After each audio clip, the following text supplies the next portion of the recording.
Amados irmãos, a paz do Senhor Jesus seja com todos vós.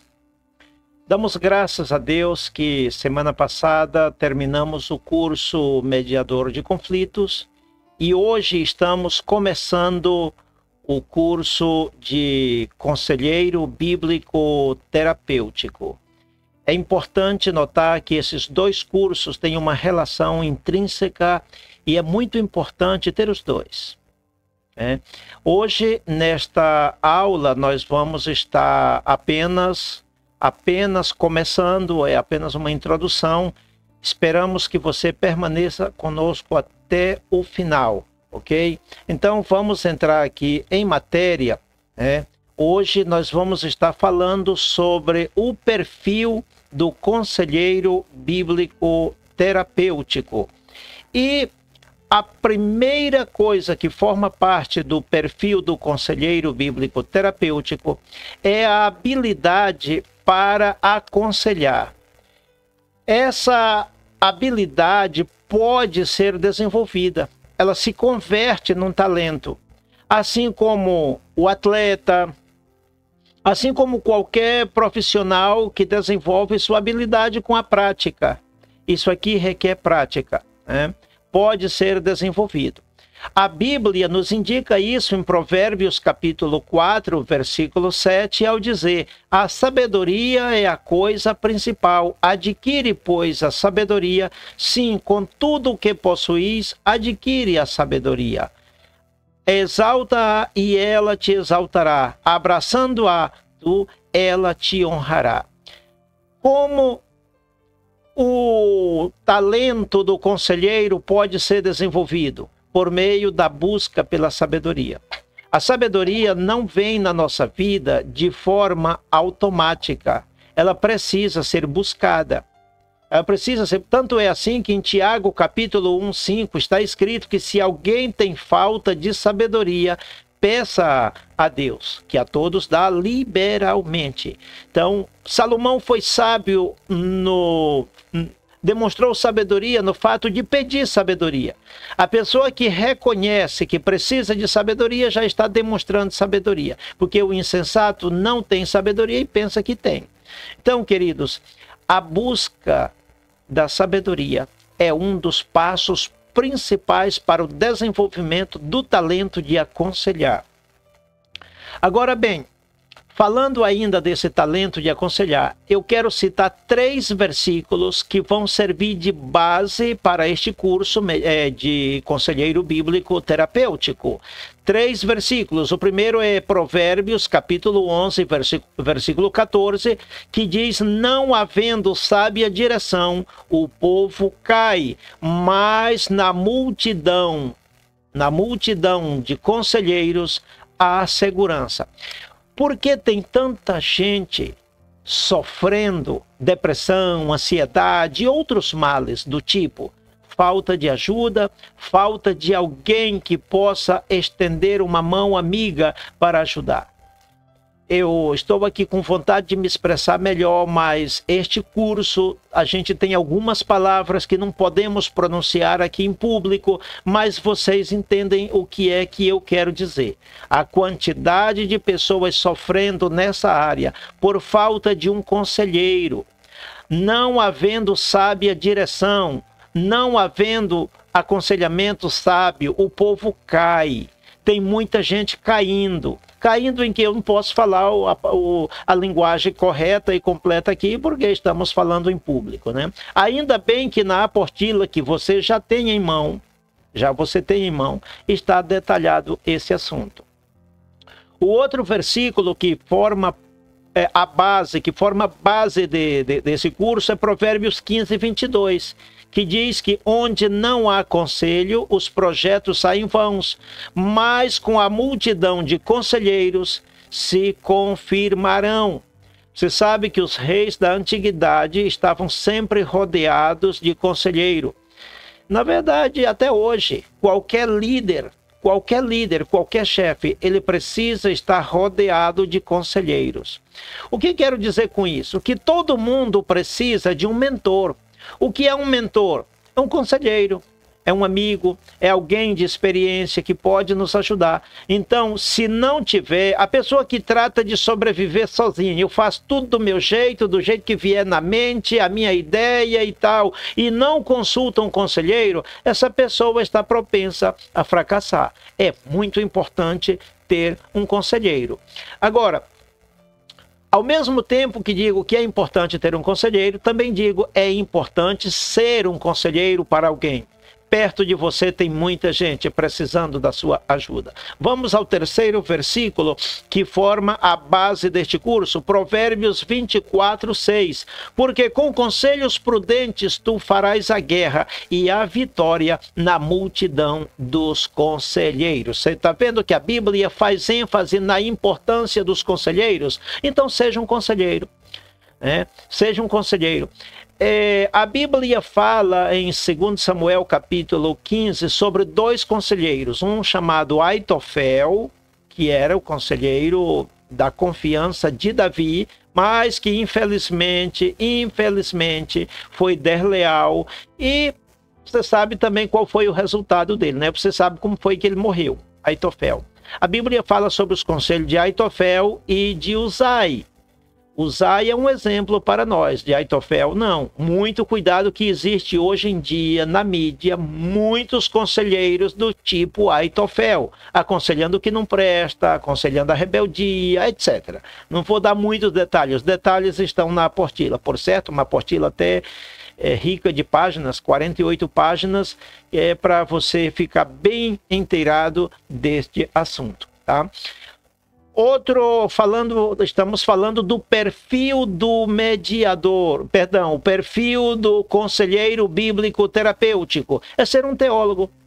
A segunda característica é ser um teólogo, ou uma teóloga, no caso das irmãs, com profundo conhecimento bíblico. A Bíblia diz em Oséias capítulo 6, versículo 3, conheçamos e prossigamos ao Senhor, e Ele a nós virá como a chuva serôdia que rega a terra.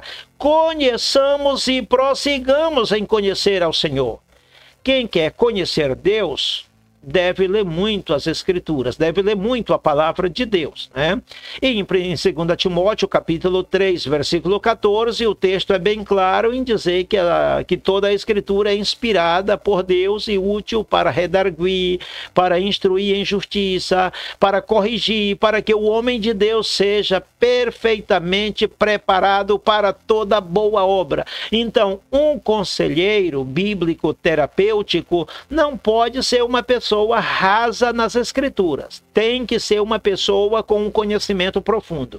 Se você hoje não tem um conhecimento profundo, a minha recomendação é que faça o propósito de ler a Bíblia uma e outra vez, repetidas vezes, encha-se do conhecimento da palavra. Faça uma carreira teológica. O nosso Instituto Bíblico Vida Nova oferece o básico, o técnico médio, o bacharel em teologia.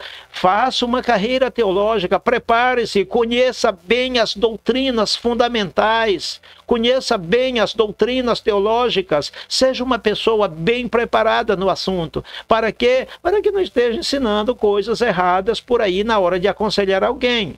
Então é muito importante ser uma pessoa com profundo conhecimento bíblico, porque nós estamos formando aqui terapeutas não do ponto de vista secular, se bem que recomendamos a preparação secular. Se você já é um psicólogo, parabéns. Se você já é um psicanalista, parabéns. Se não é e tem a oportunidade de estudar essa carreira, estude, que é bom. O terapeuta bíblico deve também se preparar na parte secular.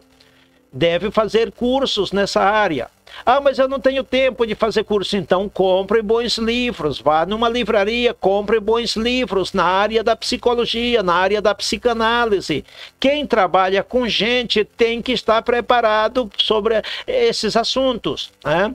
Então continuamos aqui. A terceira característica do perfil do mediador é ser uma pessoa irrepreensível. Isso é a Bíblia quem diz. 2 Timóteo 2,15 diz para que seja... Primeiro em 2 Timóteo 2,15 diz, procura apresentar-te a Deus aprovado, como obreiro que não tem de que se envergonhar e que maneja bem a palavra da verdade. Primeiro, que significa que não tem de que se envergonhar, que não anda fazendo coisas erradas, que não tem de que se envergonhar, que não anda fazendo coisas que a palavra de Deus reprova. E o que significa? Que maneja bem a palavra da verdade, que interpreta bem as escrituras, porque tem gente que interpreta de forma errada. Um terapeuta bíblico não pode interpretar a Bíblia de forma errada. Por isso que a gente faz ênfase em recomendar a importância de ter um mentor. Você é um mentor, mas também deve ter um mentor, porque por muito bem preparado que você e eu sejamos, ninguém sabe tudo. Nós precisamos ter sempre alguém de mais experiência a quem possamos consultar na hora de uma dúvida. Ok? Então fica aí a recomendação. Em Tito, capítulo 2, Filipenses 2,15, está escrito: para que sejais irrepreensíveis e sinceros, filhos de Deus, inculpáveis, no meio de uma geração corrompida e perversa. Então, meus queridos, o terapeuta deve ser uma pessoa irrepreensível, inculpável. Que se as pessoas chegam a falar mal de você, que seja mentindo, mas falando a verdade, não. Em Tito, capítulo 1, versículo 6, embora ali está dirigida aos líderes, porque ali diz assim: convém que o bispo seja irrepreensível. Outra versão diz: convém que o presbítero seja... Eu já expliquei, creio que expliquei no curso anterior, que a palavra presbítero, que na nossa linguagem aqui no Brasil, na nossa linguagem moderna, presbítero é um auxiliar do pastor. No original, presbítero é a mesma coisa que bispo, é o líder principal da igreja. A palavra presbítero significa supervisor. Então, bispo, presbítero, não importa a tradução, deu no mesmo, ok? Está falando de uma liderança. E qual deve ser a característica, o perfil dessa liderança, que também se aplica ao terapeuta? Deve ser uma pessoa irrepreensível. Outra característica, número 4, do perfil do conselheiro: ter confidencialidade. Ô Jesus, aqui nós entramos num terreno, irmãos, eu tenho vergonha de dizer para vocês que eu tenho visto, eita Jesus, melhor nem dizer, porque dá vergonha dizer, pregadores, lideranças, conselheiros, que ouve do seu aconselhado coisas confidenciais entre quatro paredes, e quando chega no púlpito: irmãos, essa irmãzinha fulana de tal, na vida velha, ela era isso e aquilo outro. Não faça isso, isso dá cadeia. Olha só o que a lei número 2.848, de 7 de dezembro de 1940, artigo 154, disse que esse tipo de coisa é caso de cadeia. Está no Código Penal brasileiro, da cadeia. Pregador, o conselheiro chega no púlpito: irmão, ó, esse irmãozinho aqui, na vida velha, ele era isso, aquilo outro. Ele fazia isso, fazia aquilo na vida velha, agora aceitou Jesus. Eu conheço até o caso de um rapaz, foi batizado nas águas, e no dia do batismo nas águas, o pastor dele fez ele passar uma vergonha falando da vida dele do passado, irmão. Ele se desviou, nunca mais voltou. Acho que ele mudou até de cidade, de tanta vergonha. Porque ele não queria, né, que o povo soubesse do passado dele. Ele aceitou Jesus, se converteu, se batizou nas águas. E justamente voltando do batismo nas águas, naquele culto de gratidão, de ação de graça, o pastor contou a história dele, a vida velha dele, e ele ficou morrendo de vergonha. Isso dá cadeia, viu, irmão? Isso dá cadeia. Se aquele jovem quisesse botar o pastor na cadeia, botava, por falta de confidencialidade. Na apostila que eu enviei para você está o código de ética do conselheiro. Se quebrar o código de ética, dá cadeia. Não pode. Assim como o advogado. O advogado, ele sabe de tudo acerca do seu cliente. Se fez, se não fez, ele sabe de tudo, mas ele tem um pacto de confidencialidade que ele não pode revelar para ninguém. O médico vê a pessoa peladinha dos pés à cabeça, mas ele não pode comentar nada com ninguém. Confidencialidade. O conselheiro bíblico terapêutico, você vai se inteirar de tanta coisa da vida das pessoas, da vida suja das pessoas, dos pecados, porque vai chegar pessoas para você com sentimento de culpa. Irmão terapeuta, irmã terapeuta, eu pequei, eu fiz isso, eu fiz aquilo, eu estou com medo de ir para o inferno, o que que eu faço? Você vai agir como autoridade espiritual. Em João capítulo 20, versículo 23, diz que você é autoridade espiritual. Lá está escrito assim: a quem perdoeis os pecados, lhes são perdoados, e a quem os retiverdes, lhes são retidos. Você, como terapeuta, você pode orar por uma pessoa, ministrar a reconciliação dessa pessoa, declarar essa pessoa perdoada, a comunhão dela restaurada. Pastor, pode, porque Jesus diz: tudo que ligardes na terra é ligado no céu, e o que desligardes na terra é desligado no céu. Você pode declarar essa pessoa perdoada e restaurada, em comunhão com Deus. Agora, você não pode contar para ninguém o que foi que ela fez. Ela achou a confiança em você porque sabe que você tem no bolso uma credencial de conselheiro bíblico terapêutico. Ela teve a coragem de abrir o coração e de contar coisas para você. Não conta para ninguém, não. Se você é um homem casado, terapeuta, não conta para sua esposa, não. Se você é uma mulher casada, não conta para o seu marido, não. Não conta para ninguém, não. Alguém contou para você um problema pessoal, não conta para ninguém, não, que isso dá cadeia. Não conta para ninguém, não. Confidencialidade, irmão. Confidencialidade, não conta para ninguém, não. Resolve o problema da pessoa ali mesmo, não conta para ninguém, não.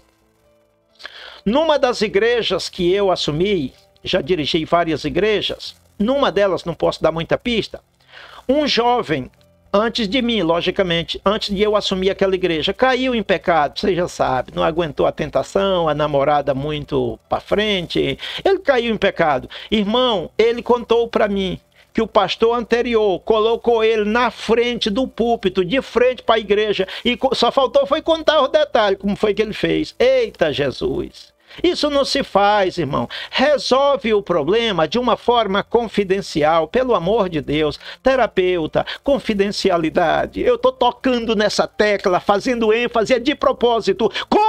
A falta de confidencialidade dá cadeia, não conta para ninguém, não. Não dá vontade de ficar falando só desse ponto aqui, o resto da aula todinha, que é para você não contar para ninguém o problema que você souber de alguém. Não conta para ninguém, não. Dá vontade de passar o resto da aula falando só desse ponto, porque eu estou acostumado a ver no púlpito das igrejas pastores contando o problema das ovelhas para os irmãos. O irmão aqui, eita Jesus, falta de confidencialidade. A característica número 5, uma pessoa que tem empatia. A característica do perfil do conselheiro. Empatia, irmão, está na Bíblia. Embora a palavra empatia não está na Bíblia, nós encontramos em Romanos capítulo 12, versículo 15, Paulo dizendo: chorai com os que choram e se alegrai com os que se alegram. Em Mateus capítulo 9 diz que Jesus sentiu compaixão ao ver as multidões, porque as via como ovelhas desamparadas, que não têm pastor. Isso se chama, na linguagem moderna, empatia. O que é empatia segundo o dicionário? É se colocar no lugar do outro, no sapato do outro, sentir a dor do outro. Tem gente que vai num velório, chega lá, se põe a contar piada e a rir, aquela coisa toda, não tem sentimento. Isso é grave. O terapeuta tem que ter empatia, tem que ter misericórdia, tem que ter compaixão. Se não tiver, ele não pode ajudar o outro. O sacerdote e o levita da parábola do bom samaritano, ao ver o homem caído, disse: isso não é problema meu, alguma coisa ele fez para merecer. E um era sacerdote, e o outro era levita, e estava indo para a igreja para adorar a Deus. Disse: isso aí, alguma coisa ele fez para merecer, não é problema meu, que morra. Os assaltantes tinham que ter matado. Por algo é, já que está sofrendo. Não é, irmão, não é um terapeuta. Sacerdote, levita, mas não é terapeuta. Que coisa, não é? Já o bom samaritano, meu Deus, ali sim foi um verdadeiro terapeuta. A característica número 6 do perfil do mediador é saber ouvir. Saber ouvir, escutar a pessoa. Pastor Bento, o que significa saber ouvir? É ouvir mais e falar menos. Irmãos, o conselheiro, até porque a palavra conselheiro dá a ideia de que a pessoa que aconselha, que fala. Irmão, a pessoa que está sofrendo, ela não está precisando de um sermão, não. Quando você for aconselhar alguém que está sofrendo, seja depressão, ansiedade, sentimento de culpa, complexo de inferioridade, pecado que cometeu mesmo e a pessoa reconhece, irmão, essa pessoa não está precisando de um sermão, não. Não é um sermão que ela está precisando ser ouvida. Tudo o que ela precisa é ser ouvida. Sabe por que isso me impacta? Um velhinho da igreja, diácono meu, auxiliar meu, um diácono me disse: pastor, me sinto tão bem em conversar com você. Eu disse: por quê, irmão? Ele disse: você me ouve. Ele disse: lá em casa a minha esposa não me ouve. Os meus filhos não me ouvem. Os meus netos, quando me veem de longe, correm e dizem: aí vem o velho chato, antipático. E ele conversava comigo e desabafava, abria o coração. E eu escutava. Ele dizia: eu me sinto bem, só porque você me escuta. Ele não estava precisando de um sermão, ele estava precisando ser ouvido. Tem muita gente precisando ser ouvida. Isso me impacta, isso emociona o meu coração. E você pensa que as pessoas precisam de um sermão. Alguns até dizem: está precisando de taca. E aí mete aquele sermão de admoestação que faz a pessoa se sentir pior que o que está. Está errado, irmão. A pessoa que está sofrendo emocionalmente, ela precisa ser ouvida. Preste atenção. Empreste os seus ouvidos. Fale menos, fale pouco. Por bondade de Deus. E eu vou falar isso aqui, não é porque eu tenho faculdade nesta área. Eu tenho faculdade nesta área. Mas não é por isso não, é por graça de Deus. Eu atendo gente todos os dias nessa área aconselhando. E as pessoas abrem o coração, as pessoas acham confiança para falar comigo e abrem mesmo o coração e conta tudo. E eu escuto. E no final eu digo 3 palavrinhas. Eu não vou dar um sermão. Eu não vou exortar. Exortar pode, porque a palavra exortar no dicionário significa levantar o ânimo. Mas as pessoas pensam que exortar é admoestar, que é outra coisa. Admoestar é chamar a atenção. Eu não vou chamar a atenção da pessoa porque pecou, porque errou, ou por isso ou por aquilo. Irmãos, depois que eu escuto a pessoa, eu falo 3 palavrinhas. E a pessoa diz assim: pastor Bento, muito obrigado, me ajudou. Eu digo: gente, para aí. Eu não disse nada. Ele disse: não. Essas 3 palavrinhas que você disse me ajudou. Mudou a minha visão, mudou a minha forma de pensar, mudou a minha forma de agir. Agora eu vou ver o mundo de outro modo, agora eu vou prosseguir, agora eu tenho ânimo, agora eu quero continuar. Irmão, eu falei 3 palavras. Não é suficiente, eu gostei, tá bom demais. Me ajudou, gratidão. Eu digo: que mistério é esse? Eu não falei nada. Irmãos, o verdadeiro terapeuta não precisa dar um sermão para a pessoa. Ninguém está precisando de um sermão. As pessoas precisam ser ouvidas. Entenda isto. Meu Deus. Então, queridos, eu me emociono com isto, porque é uma carência. As nossas igrejas são ricas de pregações e de estudos bíblicos. E de pancada também. Às vezes a gente vai para o culto adolorido e volta mais adolorido ainda do culto, porque é pura pancadaria. É pura pancadaria. E as pessoas precisam ser ouvidas. E precisam ser ajudadas. Leia essas referências em sua Bíblia. A característica número 7 é ética na linguagem. Palavras de fé, palavras de esperança, palavras de afirmação, palavras de elogios. Irmão, o pregador pode ser profeta e pode ser terapeuta, que é diferente. Pastor, é diferente? É diferente. Pode ser profeta e pode ser terapeuta. Como profeta, ele atua mais na condição de mediador de conflitos. Porque o mediador de conflitos, ele precisa, por lei, por norma e por natureza, e por aprovação divina, ele precisa agir com rigor, com justiça, tratando sério com o agressor. Com o agressor. Quem vai tratar com o agressor, com o causador de problema, é o mediador de conflitos. Porque ele tem o perfil mais como profeta. Já o conselheiro bíblico terapêutico, ele é mais sacerdote. É diferente. Sacerdote e profeta não é a mesma coisa. Assim como o mediador de conflitos e conselheiro terapêutico são diferentes. Tem algo em comum, a preparação, o conhecimento, etc. Mas a função, o exercício é diferente. Então entenda isso. O mediador, por lei, tem que agir com rigor e tratar sério com o agressor e botar em seu sítio, em seu devido lugar. Já o terapeuta é para curar feridas. É mais um sacerdote, é para ajudar, é para dar o ombro para a pessoa chorar. É para isso, irmão. Meu Deus. Então, terapeuta, dê uma palavra de ânimo. Dê uma palavra. Sobre palavra de esperança, eu poderia ministrar uma aula aqui completa, mostrando na Bíblia, de Gênesis a Apocalipse. Dá até para escrever um livro? Como eu sou escritor, já vou logo pensando em escrever um livro sobre o tema palavra de esperança.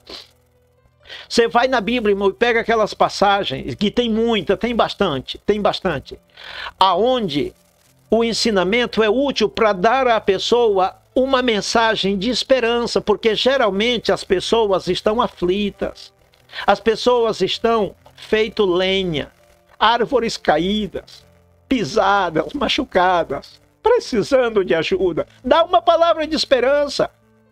Talvez a pessoa no lar, o que ouviu foi só palavra de maldição. Existem realmente muitas pessoas feridas. Também existem muitas pessoas agressivas no falar. Quantos filhos não têm sido feridos no lar pelos próprios pais? Tu não presta, tu não vale nada, tu é isso, tu é aquilo. Só palavra feia que eu não posso nem pronunciar aqui, porque eu estou falando em público. Mas você tem uma noção do que eu quero dizer. Pais amaldiçoadores, que gera traumas nos filhos, que nunca dá uma palavra de aprovação. Muito bem, meu filho, nota 10, acertou, gostei, parabéns. Aprenda, meu irmão, a reconhecer o bom das pessoas. Todo mundo erra, todo mundo erra. Todo mundo tem defeito, todo mundo tem defeito. Ô irmão, mas será que as pessoas somente erram? Será que as pessoas somente têm defeito? Será que as pessoas não têm virtudes? Será que as pessoas não têm qualidades? Claro que tem! Terapeuta, ajude as pessoas a reconhecer suas próprias virtudes e seus valores e suas qualidades. Dê uma palavra de esperança, dê uma palavra de fé, dê uma palavra de ânimo, dê uma palavra de aprovação. Ajude as pessoas. Um terapeuta é para ajudar. Seja um sacerdote, seja um amigo, seja um mentor. Leia essas referências. É uma pena não poder ler aqui, mas leia. Leia na sua Bíblia com calma. Um terapeuta, uma autoridade. Então, o que você falar pode abençoar ou pode amaldiçoar. Cuidado, viu, irmãos? Eu gostaria de apresentar, inclusive, algumas referências para respaldar essa afirmação final, que diz que o terapeuta é uma autoridade. O que você fala ou abençoa ou amaldiçoa. Ao falar, o seu paciente é aquela pessoa que lhe consulta, que lhe pede ajuda, é o seu paciente. Dependendo da forma de você falar, ela pode sair mais ferida, ou seja, amaldiçoada. Ou ela pode sair abençoada. Como que abençoada? Feliz, contente, sorridente, alegre, agradecendo, louvando a Deus, porque usou você, porque irmão, o terapeuta bíblico é um instrumento nas mãos de Deus. Continuamos. O número 8 do perfil do conselheiro é ter discernimento para não se deixar manipular. Eu coloquei aí algumas referências para deixar claro que geralmente o agressor é manipulador. O agressor é o tipo de gente, inclusive tem um transtorno de personalidade, é o narcisista. O narcisista é a imagem e semelhança do diabo. Ele superou seu mestre. Ninguém superou a Deus, mas o narcisista superou o diabo. Ele pega o diabo e bota no bolso. E pastor, ele pega o pastor e bota no bolso. Ele pega os médicos, os psiquiatras, os advogados, os pastores, os terapeutas e bota tudo no bolso. Ele maltrata o outro e bota a culpa no outro. E você diz, uau, você é a vítima, tadinho. Tadinho nada. É falta de discernimento espiritual em você, terapeuta. É falta de discernimento. Em Gênesis capítulo 3, nós encontramos ali a primeira narcisista da história do universo. A serpente, enganando Eva, manipulou Eva, fez Eva crer que o que Deus tinha dito estava errado e que agora a verdade era outra. O mesmo que aquele homem de Deus, em 1 Reis capítulo 13, fala de um homem de Deus, um profeta verdadeiro que conversava com Deus, que recebia a mensagem de Deus, mas se deixou manipular por um falso profeta velho, narcisista, se deixou manipular porque acreditou na versão dele. Irmãos, o mediador tem que orar muito e pedir discernimento. O apóstolo Paulo, em Atos 16, quando aquela moça adivinha, disse: estes homens que nos anunciam o caminho da salvação são servos do Deus Altíssimo. Se Paulo não tivesse discernimento de espírito, teria dito: essa moça está cheia do Espírito Santo. Mentira, ela estava cheia de demônio. E Paulo teve discernimento de espírito. Nós, terapeutas, precisamos ter esse discernimento. Outra característica fenomenal que não pode faltar no terapeuta é religiosidade zero. Ou seja, não seja religioso. Pastor Bento, mas é correto? Vou explicar. A religiosidade é sinônimo de hipocrisia, de astúcia, de malícia, de maldade, de engano, de mentira, de máscara, de fingimento, de tudo que não presta. O correto é ser espiritual. Não confunda religiosidade com espiritualidade. Quando você lê a história de Caim e Abel, Caim era religioso, Abel era espiritual. Quando você lê a história de Esaú e Jacó, o Esaú era religioso, Jacó era espiritual. Quando você lê a história de Davi e Saul, Saul era religioso, Davi era espiritual. E aí você vai vendo na Bíblia. No capítulo 22 de 1 Reis, conta a história de dois profetas, um chamado Zedequias, que era apenas religioso, e Micaías, que realmente era espiritual. No capítulo 20 de Jeremias, você vai ver a história de dois homens. Um era sacerdote, o nome dele era Pazu, e o outro era Jeremias, que era profeta. Jeremias sim era espiritual, o Pazu, sacerdote, apenas religioso. Não é a mesma coisa, irmãos, não é a mesma coisa. O religioso é criador de conflitos, é criador de problema, é agressivo, ele faz o outro sofrer. Então, meu irmão, um terapeuta não pode de forma nenhuma ser religioso, ele deve ser espiritual. Continuamos. Caráter pacífico, manso, humilde, separador de brigas. Essa é a característica número 10 do perfil do conselheiro bíblico terapêutico. Foi Jesus que disse: bem-aventurados os mansos, porque eles... Primeiro, Jesus, em Mateus 5,5, Jesus disse: bem-aventurados os mansos. E em Mateus 5,9 disse: bem-aventurados os pacificadores. Eu não coloquei aí 5,5, mas você pode buscar na sua Bíblia. 5,5, bem-aventurados os mansos, porque eles herdarão a terra, ou seja, serão prósperos. 5,9, os pacificadores, eles serão chamados filhos de Deus.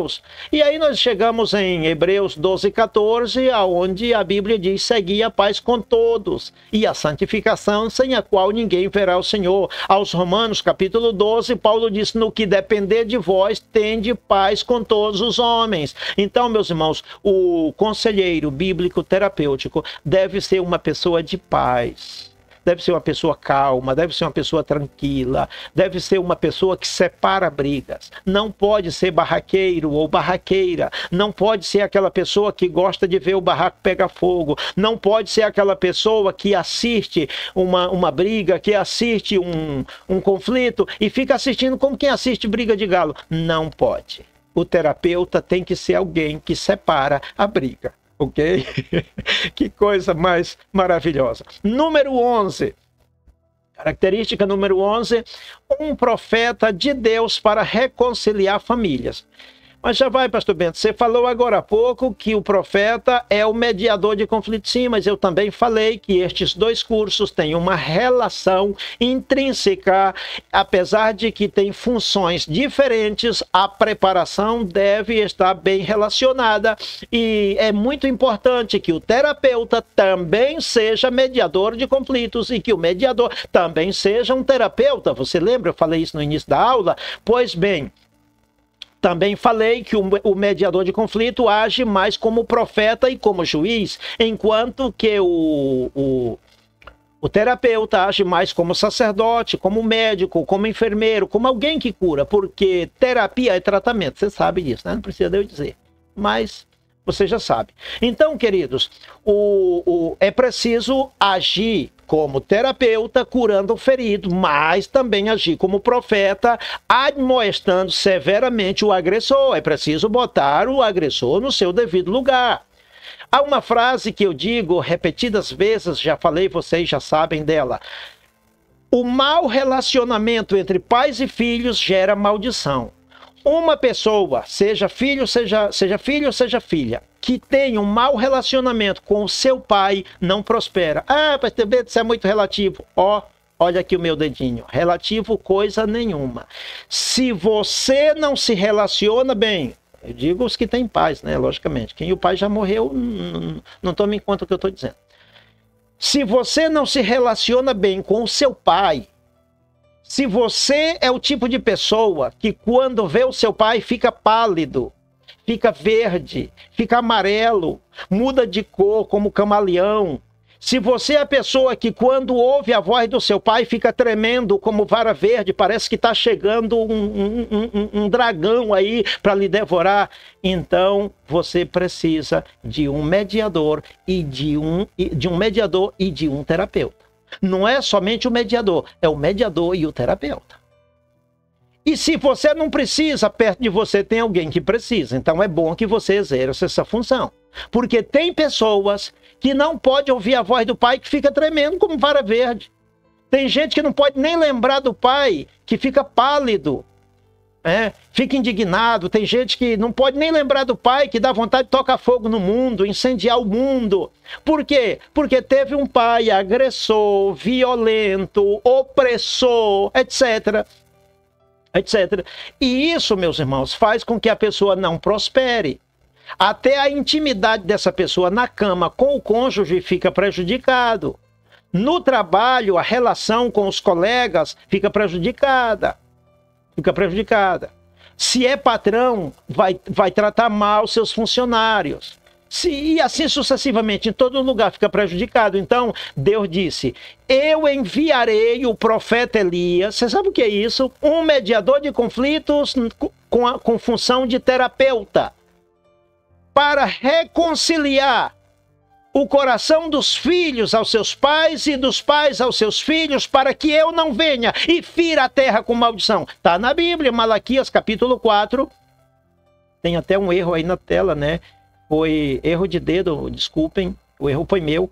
Não é Malaquias 4:4, é Malaquias 4:5 e 6. Acontece, a gente é humano, né? E na hora que está digitando falha. Pois bem, queridos, a palavra de Deus é muito clara. Eu enviarei, Deus está dizendo, eu vou enviar um mediador, eu vou enviar um terapeuta, eu vou colocar no caminho das famílias um reconciliador. Alguém para ajudar, para que haja reconciliação. Meus irmãos, uma família dividida, quem toma vantagem, quem tira vantagem é o diabo, você sabe disso. A família tem que ser unida, marido e mulher unidos, pais e filhos unidos. E para isso tem que haver respeito no lar. E para isso tem que haver educação. E nesse caso aqui, mais precisamente, o conselheiro é um educador. O conselheiro é um educador, tem que educar. Vamos ao próximo ponto. Vida de oração. Vida de oração. Sobre esse ponto aqui, eu vou dedicar uma aula completa falando sobre isso. Pastor Bento, e tem assunto? Tem assunto para falar um mês inteiro sobre o perfil do conselheiro com uma vida de oração. Tem sim, nós vamos dedicar uma aula inteira para falar sobre isso. Por isso eu não vou dar detalhes aqui, ok? Não vou dar detalhes sobre este ponto. Queridos, nós vamos parar por aqui. Deus abençoe a todos. Eu quero, desde já, agradecer a vocês por haverem participado desta aula conosco. E amanhã estaremos novamente na aula número 2. Deus abençoe a todos.